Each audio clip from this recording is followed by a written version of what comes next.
말씀은 로마서 2장 6절에서 11절 말씀입니다. 신약성경 241쪽에 있습니다. 한 절씩 교독하겠습니다. 하나님께서 각 사람에게 그 행한 대로 부응하시되 참고 선을 행하여 영광과 존귀와 썩지 아니함을 구하는 자에게는 영생으로 하시고 오직 당을 지어 진리를 따르지 아니하고 불의를 따르는 자에게는 진노와 분노로 하시리라. 악을 행하는 각 사람의 영에는 환난과 공고가 있으리니 먼저는 유대인에게요 그리고 헬라인에게며 선을 행하는 각 사람에게는 영광과 존귀와 평강이 있으리니 먼저는 유대인에게요 그리고 헬라인에게라. 이는 하나님께서 외모로 사람을 취하지 아니하심이라. 아멘. 하나님 말씀 제목은 그 행한 대로 부응하신 하나님이라는 제목으로 말씀을 나누겠습니다. 바울은 유대인들이나 이방인들이나 죄로 말미암아 똑같이 하나님의 진노 아래에 있다는 사실을 계속 지금 강조하고 있습니다. 그래서 이렇게 인류가 하나님의 진노 아래에 있을 수밖에 없는 이유를 계속적으로 설명하고 있는데 결국은 죄 아래에 있기 때문에 하나님의 진노를 사는 것이고 죄 아래에 있는 인류는 결국 하나님의 은혜가 없이는 구원이 불가능하다. 이 사실을 깨닫게 하기 위해서 우리가 이 땅을 살면서 내 힘으로 무엇인가를 이루려고 할 때가 많이 있습니다. 그리고 내 지식으로 내 능력으로 하나님 앞에서 온전히 설 수 있다고 생각하는데 구원받을 수 있다고 생각하는데 로마서를 통해서 그것이 아니다라는 것을 계속적으로 바울은 우리에게 지금 말씀하고 있는 것입니다. 모든 인류에게 값없이 주어지는 하나님의 은혜의 방편이 있는데 그것은 다른 것이 아니라 오직 예수를 믿음으로 아멘이니까 오직 예수를 믿음으로 하나님 앞에 갈 수 있는 의롭게 될 수 있는 것이 바로 하나님께서 우리에게 주신 유일한 은혜의 방편이라는 것입니다. 이 사실을 믿음으로 받아들이고 복음의 말씀에 순종하는 삶을 사는 것을 촉구하기 위해서 지금 바울이 우리의 모습을 계속 이야기해 주는 것입니다. 환자에게 약을 먹어야 된다고 이야기도 안 들을 때 당신의 상태가 이렇습니다라고 가르쳐 주고 난 다음에 그래서 이 약을 먹어야 됩니다라고 말하면 그 환자는 반드시 약을 먹게 되어 있습니다. 오늘 바울이 추악한 이런 우리의 모습들을 계속 나열해 주는 이유는 교회를 오래 다닌다고 해서 너희가 좀 그렇지 않아. 하나님 안에서 우리는 가능성이 없어. 다시 한번 살펴봐. 너는 가능성이 있다고 자꾸 생각하는데 그렇지 않아. 하나님의 은혜가 없이는 예수님을 붙드는 은혜가 없이는 믿음 없이는 이 땅을 살아갈 수가 없어. 그리고 예수님을 믿는 믿음 없이는 우리가 하나님 앞에 나아갈 수가 없어. 이 사실을 계속적으로 강조하기 위해서 싫지만 죄에 대해서 그다음에 아무리 선한 믿음의 길을 갖고 있는 사람일지라도 여전히 우리는 부족하다. 이 이야기를 바울은 계속적으로 하고 있는 것입니다. 우리가 예수님을 믿고 있다는 이 사실이 하나님의 심판에서 완전하게 벗어났다 이런 것을 의미하지는 않습니다. 그런데 지난 시간에 말씀드렸던 것처럼 대개의 경우 내가 예수님을 믿는다는 입술의 고백만으로 하나님의 심판에서 벗어났다고 생각해서 쉽게 죄를 저지르고 또 그다음에 쉽게 하나님을 섬기는 것에 대해서 너무 간단하고 간편하고 쉽게 생각하고 하나님을 경외하거나 두려워하는 마음 없이 온갖 핑계를 대면서 예배하는 것을 소홀히 하고 이런 일들이 이 땅 가운데 비일비재하게 일어나고 있기 때문에 하나님은 그것을 기뻐하지 않는다는 것입니다. 항상 주님 앞에 나갈 때는 내가 온전치 못하기 때문에 하나님의 심판이 내 앞에 있다는 이 두려움을 가지고 우리가 나가는 것이 진짜로 믿음을 정직하게 행할 수 있는 방법이라는 것입니다. 여러분 가운데 진정한 하나님을 경외하는 마음이 있기를 원합니다. 하나님 앞에서는 두려움이 있기를 원합니다. 아멘. 예수님을 믿는다고 하면서도 삶의 모습이 예수님을 위해 살지 않고 자신의 유익을 위해서 사는 사람이라면 그리고 여전히 돈과 재물을 신으로 삼고 있는 인생이라면 그분은 복음의 말씀을 받아들이는 분이 아니시고 하나님의 진노가 그분 앞에 놓여 있다는 사실을 기억해야 됩니다. 다른 말로 예배 자리에 나와 있다는 것이 내가 구원받았다는 증거가 아니라 아무리 예배 자리에 오랫동안 나왔다고 할지라도 삶 속에서 재물을 의지하고 돈을 의지하고 사람의 방법을 의지하고 있다면 이거는 복음의 말씀을 믿고 있지 않는 상태이기 때문에 하나님의 진노가 그 앞에 놓여 있다는 이 긴박한 마음, 긴장감을 가지고 우리가 지금 말씀을 드려야 되는 것입니다. 하나님은 바울을 통해서 하나님의 심판이 각 사람에게 임할 것이다. 이렇게 말씀하고 있는데 6절 말씀 읽겠습니다. 하나님께서 각 사람에게 그 행한 대로 어떻게 하신다고요? 부응하신다. 그 다음에 9절로 10절 악을 행하는 각 사람의 행에는 뭐가 있다고요? 환난과 공고가 있게 될 것이다. 10절 선을 행하는 각 사람에게는 영광과 존귀와 평강이 있으리. 여러분 믿으십니까? 하나님은 심판하시는데 민족 단위로 혹은 가족 단위로 심판하는 것이 아니라 각 사람의 행위를 묻는다는 것입니다. 우리 집사님, 권사님 하나님 앞에 섰을 때 그 모습을 하나님께 달아보십니다. 보시고 그 행위대로 심판을 하시는데 계시록 20장 12절에도 똑같이 나와 있습니다. 같이 읽겠습니다. 죽은 자들이 자기 행위를 따라 책들에 기록된 대로 심판을 받으니 행위대로 하나님께서 보시고 심판을 받게 될 것이다. 이렇게 말씀하고 있습니다. 신자들이나 불신자들이나 하나님의 생명책이 펴질 때 그 행위를 따라 심판이 궁극적으로 선포될 것임을 말씀하고 있습니다. 오늘 이 말씀을 잘 이해하셔야 됩니다. 제가 조금 뒤에 풀어드리겠지만 여기서 말씀하고 있는 행위를 따라 심판을 하신다. 이 의미를 잘못 해석하면 마치 우리가 착한 일을 하면 천국에 가고 악한 일을 하면 천국 못 가고 이런 걸로 말씀을 해석할 수 있거든요. 이 뜻이 아니에요. 바울은 이야기를 하고 있지 않아요. 행위를 따라 심판한다는 것이 무엇인지를 그래서 제가 조금 뒤에 이 의미를 다시 한번 설명해 드릴 테니까 잘 보시고 들으셨으면 좋겠습니다. 유대인들은 자신이 갖고 있는 영적인 특권 때문에 하나님의 엄격한 심판이 그들을 피해갈 것이라고 생각했습니다. 이들은 정말로 하나님을 잘 섬겼습니다. 아마 바리새인들처럼 민족을 사랑하고 바리새인들처럼 그렇게 하나님을 믿는 사람이 이 땅 가운데 우리들 가운데 있을까라고 할 정도로 바리새인들은 외적으로는 우리가 존경해줘야 할 만한 그런 모습을 가지고 있었어요. 로마가 유대인들을 핍박했을 때 가장 앞장서서 죽임을 당하면서까지 로마의 핍박에 대항했던 사람들이 바로 바리새인들이었어요. 그분들이 악한 사람들은 아니었지만 하나님 보시기에는 온전한 믿음이 아니었다. 이 이야기를 강조하는 거예요. 그럼 바리새인들과 우리의 모습을 보면 우리는 온전하느냐? 우리는 더 못한 사람들이. 근데 차이가 있어요. 그 이야기를 조금 더 해드릴 거예요. 바리새인들은 자신들이 3일에 한 번씩 금식을 하고 온전한 11절을 다 드렸어요. 그리고 거기다 더 드렸어요. 정말 그 하나님 앞에 나갈 때 목욕 제기하고 깨끗하게 하고 두려운 마음으로 하나님 앞에 나갔던 사람들이었어요. 그런데 그것 때문에 자기들은 복음이 필요 없다라고 생각했어요. 그것 때문에 자기들은 예수님을 믿지 않아도 된다고 생각했어요. 지금도 예루살렘에 가면 이스라엘 땅에 가면 예수님을 인정하지 않아요. 하나님만 믿고 있지 예수님을 인정하지 않아요. 우리가 이렇게 선민이고 하나님을 잘 믿는 사람이고 율법의 말씀이 우리 가운데 있기 때문에 예수님 필요 없다는 거예요. 그래서 바울은 그게 아니다. 너희들도 동일하게 예수님의 복음을 받지 않으면 이방인의 죄악의 모습을 보면서 우리는 이방인과 달라라고 만족하지 말고 이방인이나 너희들이나 보면은 거기서 거기야. 우리 요즘 하는 말 있지 않습니까? 개찐, 도찐 뭐 이렇게 하지 않습니까? 다 그놈이 그놈이야. 이 이야기를 해주고 있는 거예요. 우리도 착각에 빠질 때가 많이 있습니다. 예배 한번 드리고 나면은 내가 마치 의로운 사람이 된 것처럼. 그리고 많은 헌금을 또 하고 나면은 내가 마치 좀 하나님 앞에 의로운 사람이 된 것처럼. 그거는 복음을 잘못 알고 있는 것입니다. 아무리 내가 수십 번 예배를 드린다고 할지라도 아무리 내가 큰 헌금을 한다고 할지라도 우리의 행위로는 의롭게 될 수가 없습니다. 믿으십니까? 아멘. 우리의 행위로는 하나님 앞에 온전히 갈 수가 없습니다. 오직 누구의 은혜로? 하나님의 은혜로. 오직 누구를 믿음으로? 예수님을 믿음으로. 이거 말고는 우리가 하나님 앞에 의롭게 될 가능성이 하나도 없는 존재인 것입니다.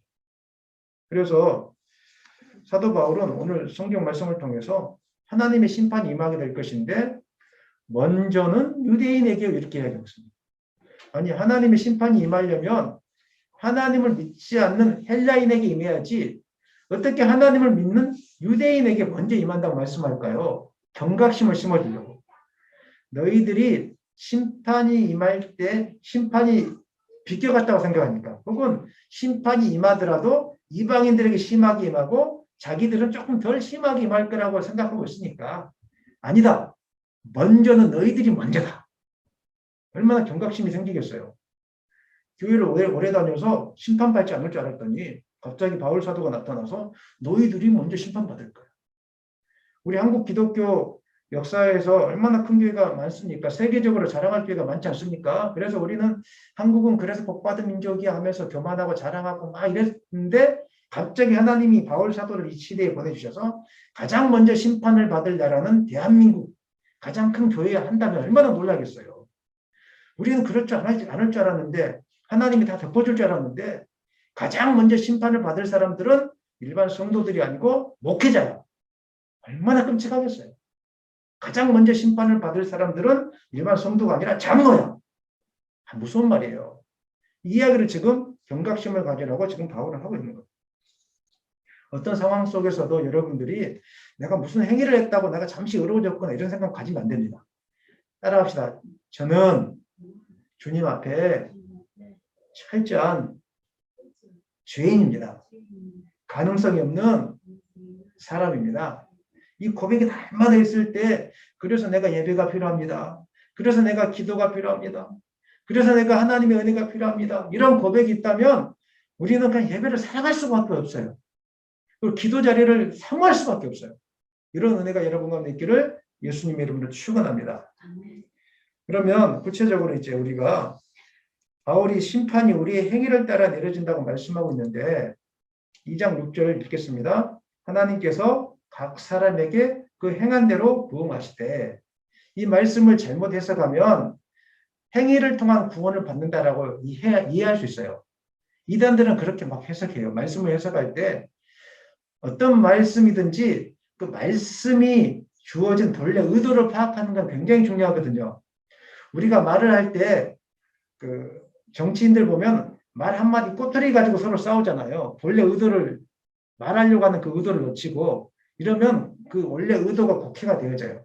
말씀도 마찬가지입니다. 이 말씀을 가지고 행한 대로 부응하신다고 하니까 착하게 살아야 되겠네. 물론 착하게 살아야 돼요. 그건 맞는 말이에요. 근데 그것보다 더 중요한 게 있는데 행한 대로 우리가 선을 행하여 천국 가는구나. 이거는 바울이 말하려고 했던 의도하고 전혀 다른 개념이에요. 그런 개념이 아닌데 그래서 말씀을 잘 이해하는 것이 필요한데 이 말씀의 뜻은 우리가 행함으로 의롭게 되어진다. 혹은 행함으로 구원받는다 이런 뜻이 아니라 우리의 노력과 우리의 의지와 상관없이 하나님을 믿는 예수님을 믿는 언제나 믿음으로 구원받는다는 뜻입니다. 믿으십니까?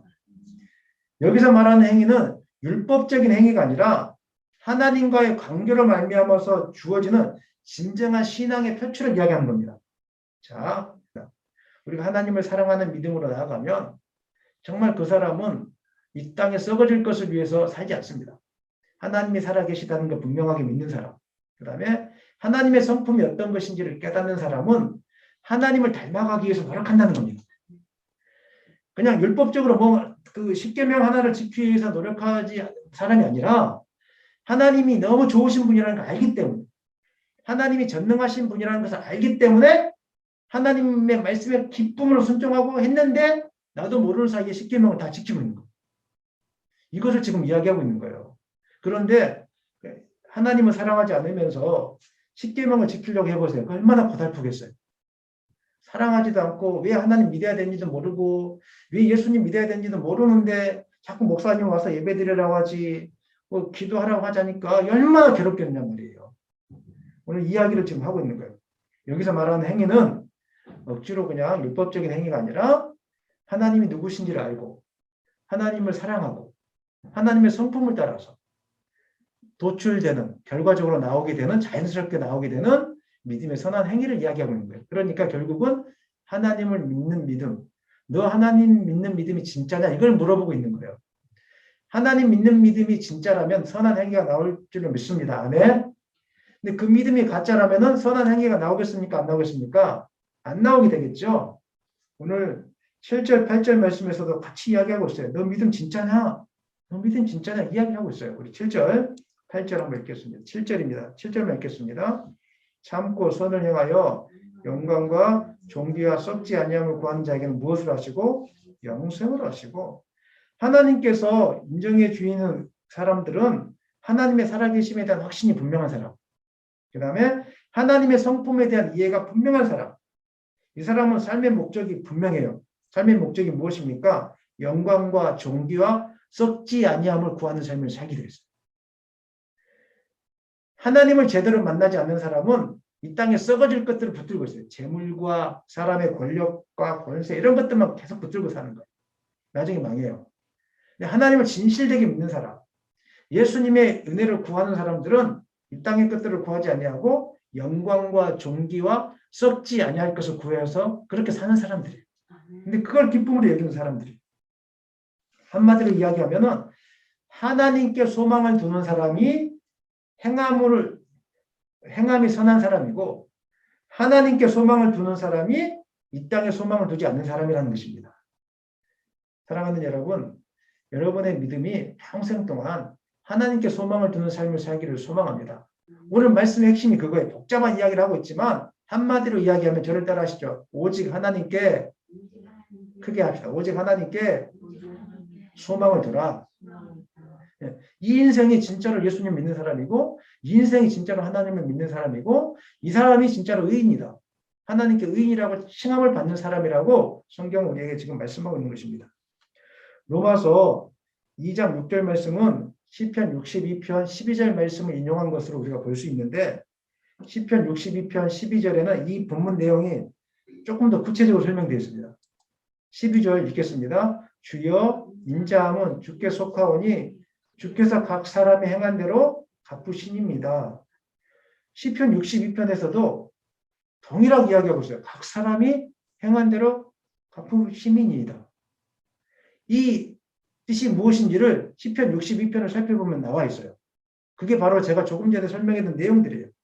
시편 62편의 말씀을 읽어보게 되면 하나님과 그분의 구원하심을 고대하며 삶의 모든 안전함과 의미를 하나님께 두는 자와 삶의 모든 안전함과 의미를 돈과 재물에 두는 사람을 비교하고 있어요.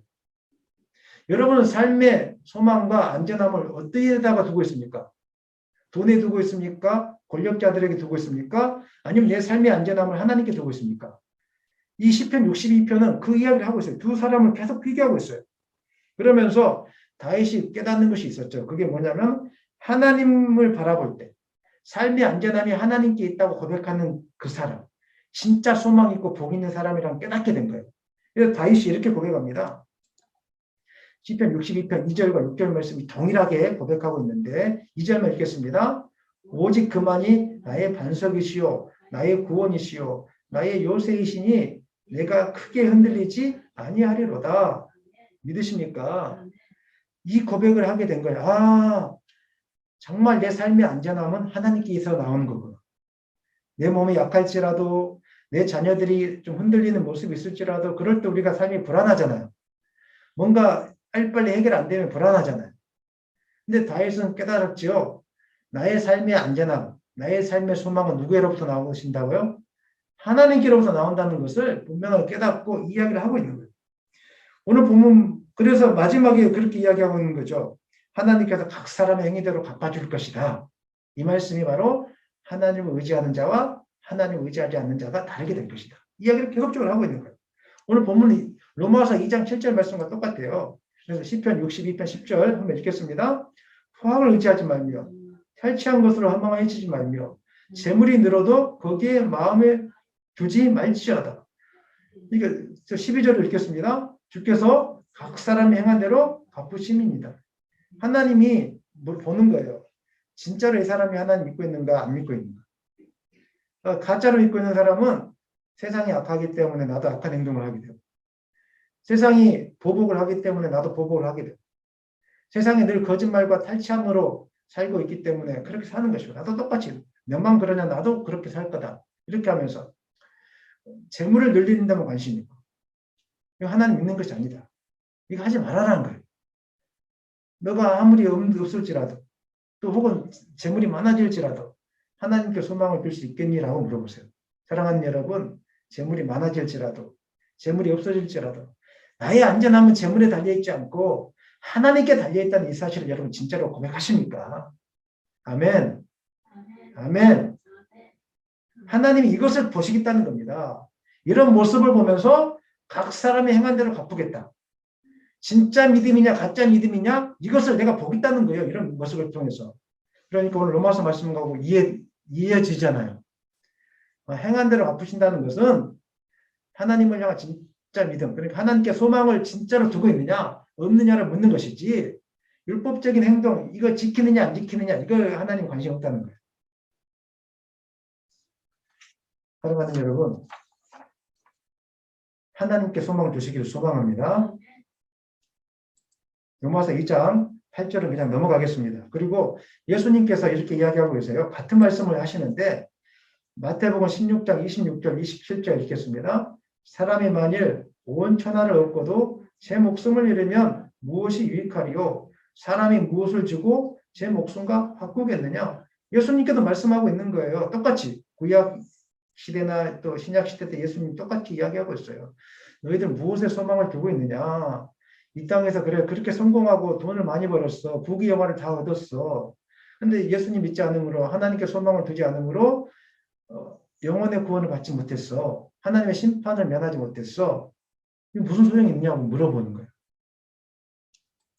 27절 읽겠습니다. 인자가 아버지의 영광으로 그 천사들과 함께 오르니 그때 각 사람 행한 대로 갚으리라. 예수님 똑같이 이야기하고 있잖아요. 시편에서 다윗도, 그 다음에 마태복음에서 예수님도, 로마서에서 바울도 뭐라고요? 각 사람이 행한 대로 갚으리라. 각 사람이 행한 대로 갚는다는 뜻은 율법적인 행위가 아니라 하나님께 진짜로 소망을 들고 살고 있느냐, 네 삶의 모습을 통해서 한번 보여줘봐 이거예요. 하나님을 믿는다고 하면서도 삶의 모습이 여전히 세상의 재물을 탐하고 있고 거기서 나온 안정감, 만족감을 누리려고 하면 하나님 믿는 게 아니에요. 하지만 나의 만족은 하나님께 있습니다. 일이 잘 되든지 안 되든지 이런 사람은 진짜로 하나님 믿는 사람이에요. 이 믿음을 따라서 내가 심판하고 판단할 거야. 이야기를 하고 있는 것입니다. 사랑하는 여러분, 삶의 열매로 그 사람의 진실한 믿음을 알 수 있습니다. 주님을 믿는다고 하면서 여전히 세상에 썩어 없어질 것을 구하는 사람은 구원에 이르는 믿음을 아직까지 소유하고 있지 않는 사람입니다. 하지만 인생의 만족과 가치가 하나님께로부터 온다는 사실을 믿고 오직 하나님께 소망을 두고 자기를 부인하고 자기 십자가를 두고 주님을 따르는 사람은 구원에 이르는 온전한 믿음을 가진 사람입니다. 교회에 나왔다고 해서 구원받는 게 아니라는 뜻입니다. 여러분 믿음은 진짜입니까? 여러분의 믿음은 하나님께 소망을 두고 있는 믿음입니까? 아멘 한번 하십시다. 아멘. 예, 한번 선포하십시다. 아멘. 예, 우리는 부족하지만 자꾸 선포해야 되는 거예요.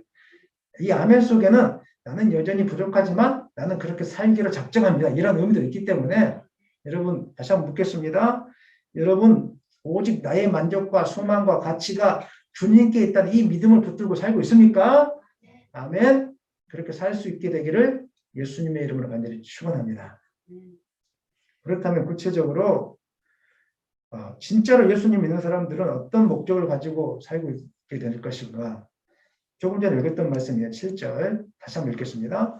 참고 선을 행하여 영광과 존귀와 썩지 아니함을 구하는 자에게는 영생으로 하시고. 이 말씀을 조금 더 본래의 뜻을 이야기해서 성경은 조금 약간 구조가 어려운 경우들이 있거든요. 이걸 제가 좀 쉽게 풀어드리겠습니다. 참고 선을 행하여를 뒤로 보내보겠습니다. 그러면 어떻게 되냐면 하나님을 진실되게 믿는 사람, 하나님께 나의 안정과 가치와 소망을 두는 사람은 이 땅을 살 때 영광과 존귀와 썩지 아니함을 구하게 되는데 이것이 한두 번의 결단으로 끝나는 것이 아니라 매일의 삶 속에서 평생 동안 참고 인내하고 선을 행하는 삶을 산다는 것입니다. 아멘입니까? 이 말씀의 뜻이 그거예요. 한 번, 두 번은 누구든지 결단할 수 있어요. 말씀을 듣고 한 번, 두 번, 정신 차려야지. 그런데 진짜로 하나님께 소망을 두는 사람은 한 번, 두 번의 결심으로 끝나지 않고 또 어려운 일이 많잖아요. 살다 보면. 우리의 믿음을 못 믿게 하려고 하고 좀 흐트러지게 하려는 일들이 많아요. 사실 세상에 살 때. 괴로운 일도 많고. 하지만 진짜로 그 순간에도 하나님께 소망을 두는 사람은 참습니다. 그리고 악한 일을 하지 않고 끝까지 하나님께 소망을 두고 선한 일을 행하게 돼 있어요. 여러분의 믿음이 그렇게 되기를 원합니다. 여러분의 믿음이 그렇게 되기를 원합니다. 구체적으로 제가 많은 말씀하지 않고 오늘 이 7절 말씀에 근거해서 구체적으로 우리가 해야 될, 추구해야 될 삶이 있는데, 첫 번째는 그리스도인들은 하나님의 영광을 위해서 사는 사람들이라는 것을 기억하시길 바랍니다. 하나님의 영광이 무엇입니까? 우리가 하나님의 영광을 위하여 살자 이렇게 이야기하는데, 하나님의 영광이 무엇입니까? 이 말에는 하나님의 모든 속성이 포함되어 있습니다. 하나님의 존재 자체의 위대함이 포함되어 있고, 그다음 그 지혜의 크신 것들이 포함되어 있고, 능력이 포함되어 있고, 하나님의 아름다움이 포함되어 있고, 이런 모든 하나님의 존재 자체, 이 속성을 뭐라고 이야기한다고요? 하나님의 영광, 이렇게 이야기합니다. 그리고 그분의 이름을 높이는 행위를 또 하나님께 영광 돌린다고. 영광이라는 의미에는 하나님 자체의 높고 위대하심과 아름다움과 지혜와 크심, 이런 의미도 포함되어 있고, 또 한편에서는 그분을 높이는 어떤 행위, 이 자체를 영광이라고 다 이야기하는 것입니다. 이사야서 6장 3절 말씀에 그렇게 기록되어 있습니다. 읽겠습니다. 거룩하다, 거룩하다, 거룩하다. 만군의 여호와여, 그의 영광이 온 땅에 충만하도다 하더라. 생각해 보십시오. 이 말씀의 뜻은 하나님의 빛이, 하나님의 그 은혜로우심이, 하나님의 위대하심이 온 세상 가운데 드러나 있다는 거예요. 그리고 사람을 통해서 이 하나님의 놀라우심이 선포되고 있다는 거예요. 지금 이것을 이야기하고 있어요. 이걸 조금 더 구체적으로 이야기하자면, 여러분들이 이해할 수 있는 언어로 이야기해 보자면, 다이아몬드는 아름다워요. 그렇죠? 다이아몬드 큰 거 하나 갖고 싶죠. 근데 다이아몬드가 어둠 속에 있으면 다이아몬드 그 빛을 발합니까? 빛을 발하지 않아요. 다이아몬드는 빛을 반사할 때 그것이 더 아름답게 보여지는 거예요. 하나님의 영광은 이 땅에 충만하지만 언제 더 하나님의 영광이 드러나게 됩니까? 우리가 하나님을 신실하게 믿을 때. 아멘입니까? 아멘. 우리가 신실하게 하나님을 믿고 하나님을 인정할 때 우리를 통해서 하나님의 영광이 세상 가운데 충만하게 드러나게 된다는 것입니다. 이 이야기를 지금 하고 있는 거예요. 하나님 그 존재 자체가 영광스러운 분이시지만 우리가 선을 행하고 하나님을 인정하고 하나님을 높일 때 하나님의 영광이 이곳에 충만하게 임한다는 거예요. 그러므로 예배 자리는 하나님의 영광이 임하는 자리입니다. 우리가 하나님의 이름을 높이잖아요. 그 영광이 온 땅에 충만, 그 영광이 온 땅에 충만, 그 영광이 온 땅에 충만. 그다음 거룩하신 주 선포할 때 하나님의 영광이 확 빛나면서 우리도 같이 기쁨이 막 충만하게 넘쳐지는 거예요. 이게 바로 예배의 능력입니다. 아멘입니까? 기도의 능력이에요. 우리는 이 하나님의 영광이 충만함을 얻기 위해서, 영광을 또 누리기 위해서, 같은 말이에요. 오늘 이 자리에 지금 나와 있는 거예요. 상상하면서 예배 드려보세요. 그 놀라운 하나님의 존귀와 자비와 위대하심이 우리 예배 가운데 드러나게 되는구나. 우리가 선포할 때 하나님 존재 자체는 영광스러운 것이고 신비하지만 우리가 하나님의 이름을 선포할 때 영광이 충만하게 임하는구나. 이런 일이 있다는 걸 좀 알고 예배했으면 좋겠습니다. 하나님은 하나님의 영광이 온 세상 가운데 드러나는 것을 기뻐하는데 그것이 온 세상과 인류를 창조하신 목적입니다. 시편 19편 1절 말씀이 이렇게 나와 있습니다. 읽겠습니다. 하늘이 하나님의 영광을 선포하고 궁창이 그의 손으로 하신 일을 나타내는도다. 누가 우주와 은하계를 지었습니까? 우주를 알면 알수록 너무 위대하고 큰 것 같아요. 우주는 어떻게 설명할 수 없어요. 지구만 존재하는 것이 아니라 지구 주위에 행성들이 존재하고 태양계, 이 태양계라고 이야기하잖아요. 태양 주변에. 그게 뭐에서 은하계가 되고 이 은하계가 뭐 어마어마하게 많이 있다고 그래요. 그런데 유일하게 생명체가 살고 있는 것이 지구라고 그래요. 놀랍지 않습니까? 그 우주를 누가 만드셨습니까? 하나님이 만드셨습니다. 그리고 누가 우리에게 지혜를 주셨습니까? 하나님이 우리에게 허락하신 것입니다. 그러니까 하나님의 지혜와 그 능력이 어마어마하지 않습니까? 어떻게 측량할 수 있어요? 우리 우주도 지금 다 측량을 못하는데 근데 하나님은 그걸 만드신 분이시니까.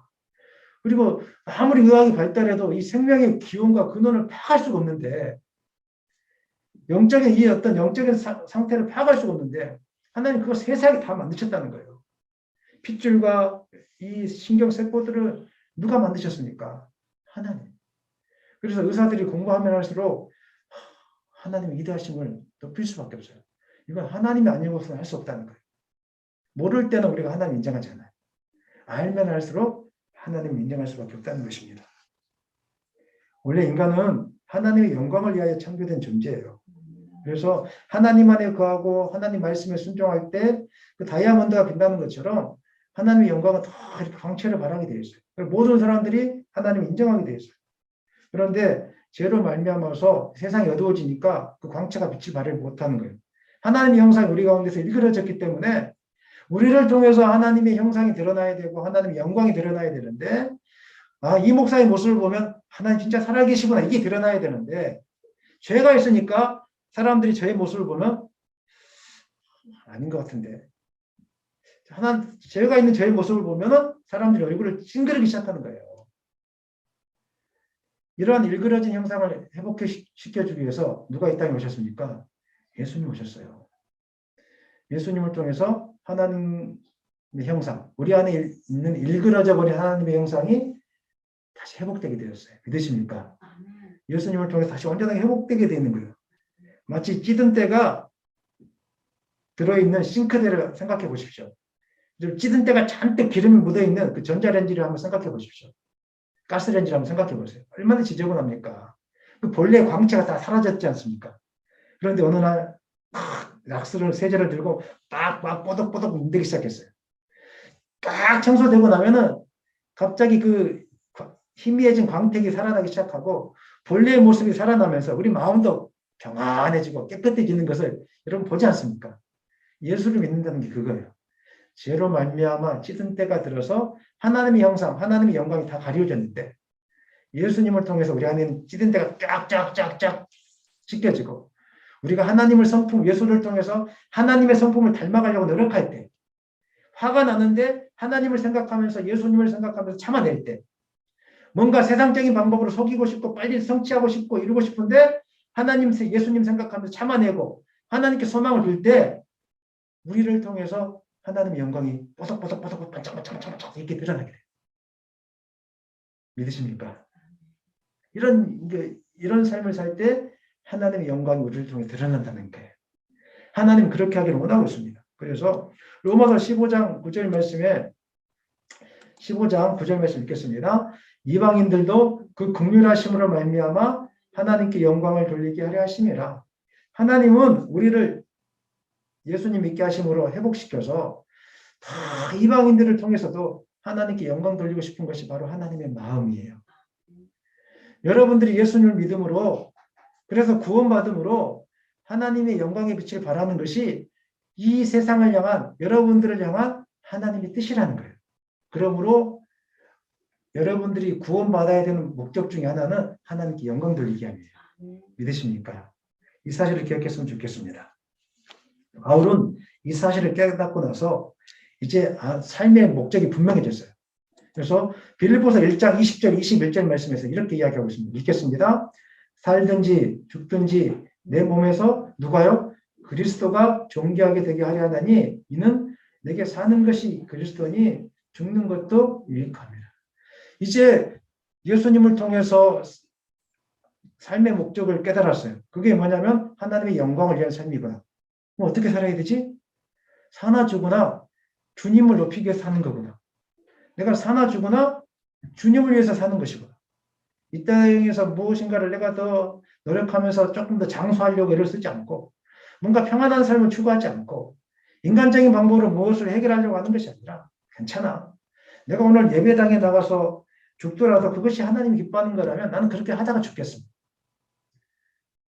내가 좀 불편하게 사는 것이 하나님의 뜻이라면은 그래서 하나님의 영광이 드러나는 것이라면 나는 그렇게 살다가 죽겠습니다. 이게 바로 진짜로 하나님 믿는 사람의 특징. 예수 그리스도가 그 마음의 중심에 있는 사람의 특징이에요.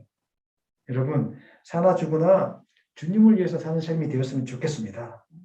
내 목에 칼이 들어온다고 할지라도 내가 정말 예배할 수 없는 상황이 온다고 할지라도 나는 주님을 섬기다가 죽겠습니다. 아멘. 나는 주님을 섬기다가 죽겠습니다.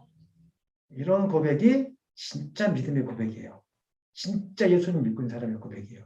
이 고백이 여러분 가운데 충만해짐으로 하나님의 영광이 여러분 삶 속에 충만해지기를 예수님의 이름으로 간절히 축원합니다. 한 가지만 더 말씀드리고 마치겠습니다. 두 번째 보니까 7절 말씀 보니까 영광을 구하는 자 이렇게 나와 있죠. 하나님을 믿는 사람, 예수님을 진짜로 믿는 사람은 영광을 구하는 자. 두 번째 존귀를 구하는 사람. 존귀가 무엇입니까? 존귀가 뭐죠? 높고 귀하다.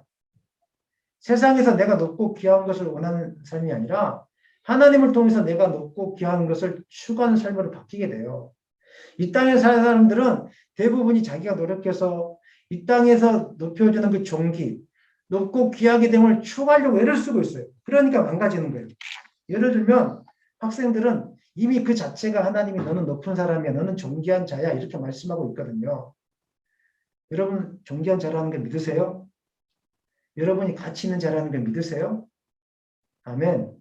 하나님은 그렇게 말씀해 주세요. 키가 작든지 크든지 나이가 많든지 적든지 피부가 탱글탱글하든지 탱글탱글하지 않든지 내 자신으로 존귀한 자다 이렇게 이야기해주고 있지만 어둠 속에 갇혀진 인간들은 그걸 다 잊어버리고 나는 존귀하지 않아 이렇게 하면서 이 존귀함들을 하나님을 통해서 누리지 못하고 세상을 통해서 얻으려고 해요. 그래서 학생들은 성적을 막 많이 얻어서 자기가 높아졌다고 자기 스스로를 높임 받았다고 생각해요. 잘못된 거예요. 이러니까 성적이 안 나오면 죽으려고 하는 거예요. 부모님들도 마찬가지예요. 내가 존귀한 자인가 존귀하지 않는 자인가를 어떻게 평가합니까? 자녀를 얼마나 잘 키웠느냐 못 키웠느냐를 스스로 평가하려고 해요.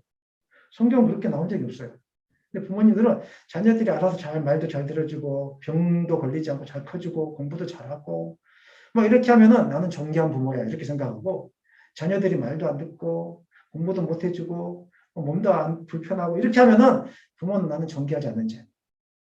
이게 지금 잘못된 삶을 살고 있다는 거예요. 세상은 늘 외적인 것으로 우리가 존귀한지 존귀하지 않은 자인지를 평가하려고 해요.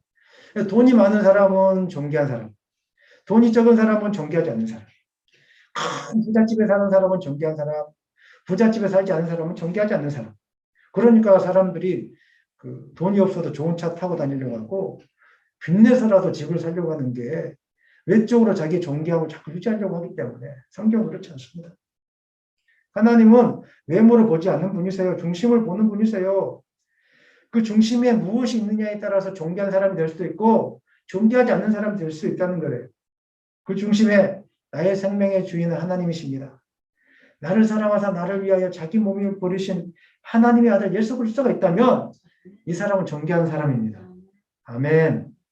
하지만 아무리 세상에서 많은 것을 가지고 있을지라도 그 중심에 하나님을 인정하지 않고 그 중심에 예수님이었다면 이 사람은 심판 앞에 하나님의 진노를 피하지 못하는 존귀하지 않는 사람이 되는 거예요. 이게 성경의 결론이라는 것입니다. 구약 성경에는 하나님 보시기에 존귀한 삶을 살았던 많은 분들이 있는데 그 중에 천대받았지만 세상에서는 천대받고 세상에서는 존귀한 자라고 인정받지 못했지만 하나님을 의지함으로 하나님께 소망을 둠으로 하나님이 존귀한 자라고 인정해줬던 한 여인의 이야기를 제가 소개해드리고 싶어요. 여러분이 잘 아시는 그 야곱의 부인의 이야기예요. 야곱에게는 두 명의 부인이 있었어요. 하나는 라헬, 또 둘째는 레아, 두 번째 부인은 레아입니다. 이 중원, 한 가족의 여인을 두 명을 결혼하는 것은 성경적이지 않아요. 하나님이 인정하지 않는 결혼이에요. 이걸 보면서 우리도 그래도 가능하겠다 이렇게 하시면 안 돼요. 특별한 상황 속에서 이제 하나님이 기뻐하지 않는 결혼인데 이렇게 하니까 나중에 어려움들이 찾아와요. 그 상황을 아시고 이 본문을 이해하셔야 되는데 삼촌 라반의 집에서 이제 일을 하게 되죠, 야곱이. 그런데 라헬은 시력이 약했다라고 성경은 기록하고 있어요. 시력이 약하니까 눈을 찡그리게 했죠, 이렇게. 남자들이 여인을 선택할 때 눈을 찡그리면서 이런 사람을 찾겠습니까? 눈이 총명한 사람을 찾겠습니까? 총명한 사람이 더 인기가 많아요. 눈이 총명한 사람 이쁘다 이렇게 이야기하는데 눈이 총명하지 않고 눈이 이렇게 희미하니까 야곱이 별로 안 좋아했던 것 같아요. 성경은 또 레아를 뭐라고 이야기하냐고 있냐면 아리따운 사람, 아리따웠고 고운 여인이라고 기록하고 있어요. 야곱은 레아를 사랑했어요. 여러분이 잘 아시는 것처럼 다 뛰어넘어가겠습니다. 뛰어넘어가고 야곱은 그래서 라헬을 싫어했고 레아를 사랑했단 말이에요. 나중에 이제 두 사람을 신부를 얻게 되는데 너무 불쌍해서 이 여인이 하나님 나는 존귀하지 않는 자입니까? 너무 애통했어요. 그래서 이 여인이 누구를 찾았냐면은 하나님을 찾기 시작한 거예요. 나중에 이제 아이들을 낳기 시작하는데 그 아이들의 이름을 보면 알 수 있어요. 첫 번째 이름이 누굽니까? 르우벤. 무슨 뜻이라고요? 보라 아들이로다. 무슨 말입니까? 야곱에게 미움받는 자신의 괴로움을 하나님께서 돌아보시고 하나님께서 자기에게 은총을 베풀어 주셨다는 거예요. 이 여인은 끝까지 하나님께 소망을 두고 있었어요. 그래서 두 번째 아들이 태어납니다. 두 번째 아들의 이름이 뭡니까? 시므온. 그 뜻이 뭐라고요? 하나님께서 들으셨다. 이런 뜻을 갖고 있습니다. 신앙 고백이에요. 나의 소원, 나의 기도 제목을 들으시는 분은 하나님밖에 없습니다. 야곱에게 인정받지 못하고 사랑받지 못하고 존귀함받지 못했는데 하나님이 나를 존귀하게 여겨주셨습니다. 이런 뜻이에요. 들으셨구나. 세 번째 아들의 이름이 뭡니까? 레이. 밀착하다, 결합하다. 이게 또 신앙 고백이에요.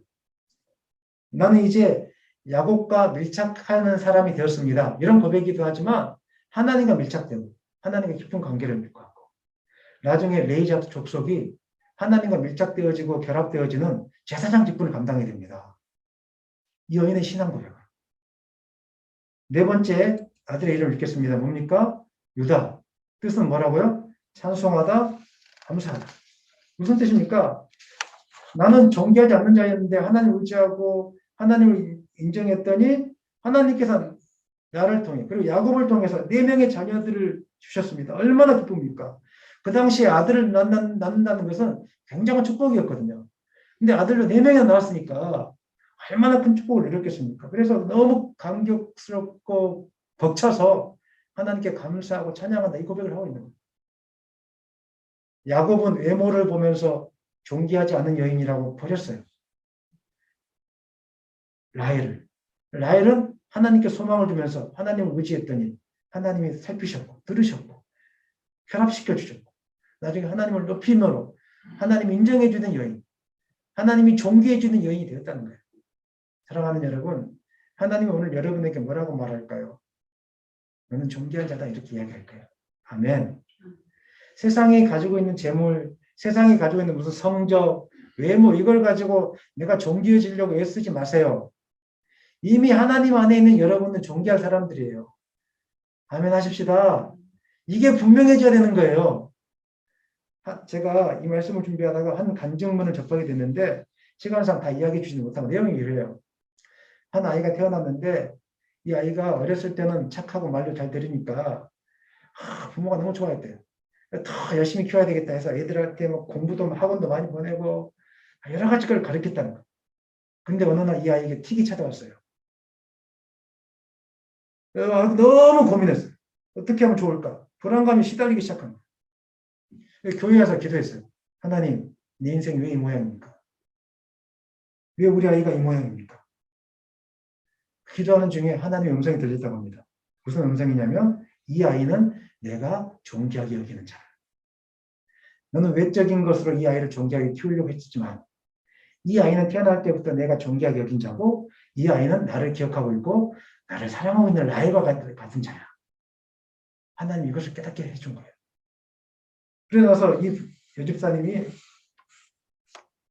그렇게 한 거예요. 내가 세상 외적인 눈으로 바라보았을 때 내 아이를 아무것도 아니라고 생각하고 외적인 눈으로 바라보고 외적인 것으로 금치를 해주려고 했는데 외적인 것으로 금치를 해주려고 했을 때는 조급함과 분노가 찾아왔는데 이제 하나님 말씀을 깨닫고 외적인 것이 아니라 하나님이 높여주는 사람이니까 내가 다 맡겨놓고 하나님 앞에 맡겨놓으니까 이 아이가 연약하지만 하나님 앞에 존귀한 자녀구나. 이걸 깨닫고 나니까 마음의 평강이 찾아왔다는 거예요. 사랑하는 여러분, 세상은 외적으로 금칠해야 존귀하게 된다고 이야기해요. 하지만 외적으로 금칠한다고 존귀하게 되지 않아요. 우리가 존귀하게 되는 방법은 단 하나예요. 하나님 앞에 나올 때. 아멘입니까? 하나님을 신실하게 믿을 때, 하나님 안에 거할 때 여러분의 자녀와 여러분이 존귀한 자라는 이 사실을 기억했으면 좋겠습니다. 세상에서 스스로 높아지기 위해서 애쓰는 인생은 그 끝이 절망이고 낙심입니다. 하지만 하나님께서 주시는 종기를 사모하는 인생은 사방을 우겨쌈을 당하여도 쌓이지 않냐. 답답한 일을 당하여도 낙심하지 않냐. 박해를 받아도 버림받지 않는 그런 삶을 살게 될 것입니다. 여러분, 하나님께서 주시는 종기를 구하십시오. 하나님께서 주시는 영광을 구하십시오. 아멘. 그럴 때 여러분 삶이 달라질 거라고 믿습니다. 말씀을 마무리하겠습니다. 하나님은 행한 대로 보응하시는 분이세요. 겉 모습을 금칠하는 사람이 아니라 마음의 중심에 하나님이 있는 사람에게 하나님은 심판을 면하시는 분이세요. 9절로 10절 마지막으로 읽고 마치겠습니다. 악을 행하는 각 사람의 영에는 환난과 공고가 있으리니 먼저는 유대인에게요 그리고 헬라인에게며 선을 행하는 각 사람에게는 영광과 존귀와 평강이 있으리니 먼저는 유대인에게요 그리고 헬라인에게로다. 이는 하나님께서 외모로 사람을 취하지 아니하시니라. 아멘. 예수님을 믿는다고 하면서 여전히 세상에서 주는 삶의 안정과 가치를 추구하고 있다면 환난과 공고와 심판을 면하지 못하게 될 것입니다. 하지만 끝까지 예수님께 소망을 두고 복음의 말씀에 순종하려고 애쓰는 사람, 이 사람은 영광과 존귀와 평강이 임하게 될 것입니다. 세상을 살면서 이 약속을 붙들고 끝까지 정주했으면 좋겠습니다. 그리고 세상을 살면서 하나님이 주시는 영광, 하나님이 주시는 존귀를 구하는 여러분의 인생이 되었으면 좋겠습니다. 그렇게 될 때 하나님이 여러분을 높여주는 삶이 될 거라고 저는 믿습니다. 그렇게 되기를 예수님의 이름으로 간절히 축원합니다.